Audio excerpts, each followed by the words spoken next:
খাবার জিনিসকে কখনো অখাদ্যের সাথে তুলনা করতে নেই। যে জিনিস খাওয়া যায় না বা যে জিনিস খাওয়া আপনার জন্য হারাম, সেই জিনিসের সাথে কখনোই তুলনা করবেন না। কারণ খাবার জিনিসটা আল্লাহর প্রদত্ত। এটা আল্লাহ আপনার রিজিকে রেখেছেন, সেজন্যই আপনি খেতে পারছেন। তাই কখনো অসত্য বলে ভিডিও করাও ঠিক না।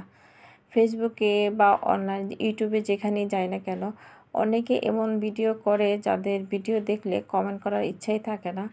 তারা বলে বেড়ায় যে মাছ মাংস যখন পরিষ্কার করে তখন এই মাছে এই সমস্যা, এই সমস্যা, এই পোকা, এটা সেটা কত কিছু। মাঝে মাঝে এরকম হয়, তাদের পোস্টগুলো দেখলে সত্যি এড়ে যায়। তারা বারবার বলে যে তেলাপিয়া মাছের এই যে লেজের এই অংশটা অনেক ময়লা থাকে, বা কি পরিমাণে যে ময়লা। আবার দেখা যাচ্ছে ইলিশ মাছের ভিতরে অনেক বড় একটা রক থাকে, যেটা আসলে আমি কোনোদিনই খুঁজে পাইনি। বা তেলাপিয়া মাছের এই মাথার লেজের কাছে অনেক পরিমাণে ময়লা থাকে। আমি এভাবে ইউটিউব দেখে দেখে চেষ্টা করছি বের করার, বাট আমি কিছুই পাইনি। কিন্তু আমি শুধু একটা কথাই বলি, কেনই অসত্য করে ভিডিও বানানো? অসত্য কথা বলে কেন ভিডিও বানাতে হবে? আর মানুষকে কেনই বা এরকম ধোঁকা দিতে হবে? আজকে আমি অনেক চেষ্টা করছি যে ময়লা বের করানোর জন্য। এর আগেও আমি চেষ্টা করছি। এই যে তারা বলে যে মাথার পাশে, যে এই যে লেজের এই পাশে অনেক পরিমাণে ময়লা থাকে।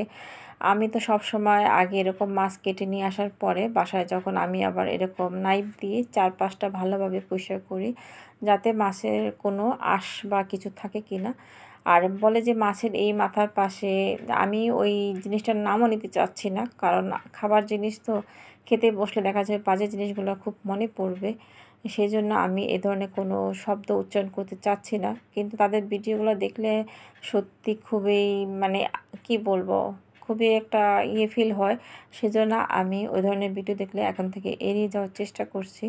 আর সবাইকে বলবো যে কখনই খাবারের জিনিসকে নিয়ে মানে খুব ভুল তথ্য দেবেন না, আর খুব বাজে জিনিসের সাথে তুলনা করবেন না। কারণ এটা খাবার, এটা খেতে হয়, আর এই খাবারটা খেয়ে আমরা বেঁচে থাকি। তাই কোনো খারাপ জিনিসের সাথে কখনোই তুলনা করবেন না।